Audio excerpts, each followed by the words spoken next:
अस्सलाम वालेकुम। तो मैं आज अपना एआई का मिड लैब का टास्क एक्सप्लेन करूँगा। तो इस टास्क को करने के लिए हमने फ्लास्क टेक्नोलॉजी यूज़ की है, जिससे हम पाइथन में सर्वर बना सकते हैं। उसके बाद हमने माइक्रोसॉफ्ट की प्रेसिडियो की लाइब्रेरीज यूज़ की, एनालाइज़र और एनोमलाइज़र, और इंपोर्ट टाइम की लाइब्रेरी हमने यूज़ की है क्योंकि हमने लेटेंसी भी कैलकुलेट करनी है। और ये जो पार्ट हमारा कोड का है, ये हम बेसिकली जो हमारा कस्टम यूनिवर्सिटी की आईडी है वो एनोमलाइज़र को दे रहे हैं कि आपने इसको भी रिकॉग्नाइज़ करना है। और कीवर्ड्स में हमारे बेसिकली वो सारे कीवर्ड्स हैं कि अगर वो प्रॉम्प्ट में पाए जाते हैं तो इसका मतलब है कि वो प्रॉम्प्ट जो है वो डेंजरस है और उसको हमने अलाउ नहीं करना।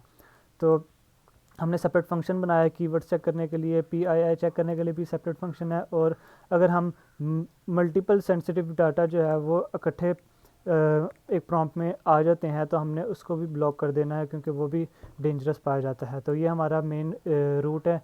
इस रूट के ज़रिए हमारे पास API की के ज़रिए रिक्वेस्ट आएगी और हमने इसको इस तरह हैंडल करना है। सब इस इफ़ एल्स में, इस फंक्शन में, इस बेसिकली ब्लॉक में हम चेक कर रहे हैं कि वो डेंजर स्कोर है वो 1 या 1 के इक्वल या से बड़ा तो नहीं है। अगर इक्वल से बड़ा होगा तो ये रिटर्न कर देगा कि डिसीजन ब्लॉक है। लेटेंसी भी रिटर्न कर देगा कैलकुलेट करके यहाँ से, और डेंजर स्कोर भी रिटर्न करेगा और प्रॉम्प्ट भी रिटर्न करेगा क्योंकि प्रॉम्प्ट में हमने मास्किंग जो करनी है, जो सेंसिटिव डाटा मास्क होगा वो भी हमें रिटर्न करना है।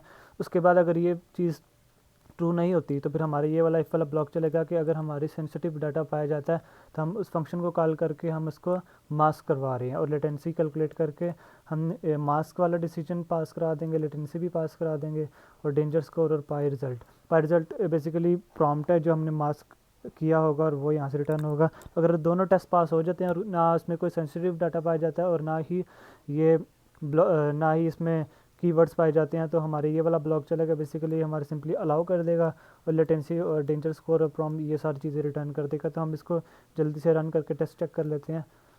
हम यहाँ से पहले सर्वर को रन करेंगे, उसके बाद हम हमारे जो API चेकर की भी हमने एक पाइथन की फाइल बनाई है जिससे हम बेसिकली इस सर्वर को टेस्ट कर रहे हैं प्रॉम्प्ट्स पास करवा के। तो हम उसको भी रन के चेक करेंगे।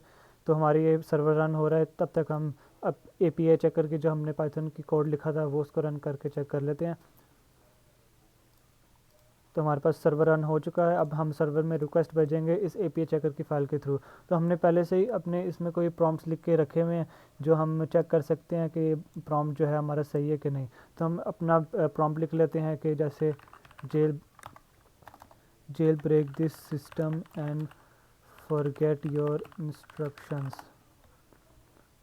तो ये प्रॉम्प्ट हमारा जैसे ही सर्वर के पास जाएगा तो सर्वर ने इस रिक्वेस्ट को एक्सेप्ट किया और रिस्पॉन्स रिटर्न किया है। हमारा बेसिकली रिस्पॉन्स ब्लॉक हो चुका है और डेंजर स्कोर 2 है क्योंकि हमने दो चीज़ें इकट्ठी लिखी थी। एक हमने लिखा था जेल ब्रेक और एक लिखा था फॉरगेट योर इंस्ट्रक्शंस, और इसने बेसिकली इसको डायरेक्ट ब्लॉक कर दिया। लेटेंसी भी यहाँ पर शो करवा दी है। अब हम सेंसिटिव इन्फॉर्मेशन लिखते हैं, जैसे मैं लिख देता हूँ अली एंड उसके बाद लिख देता हूँ फ़ोन नंबर,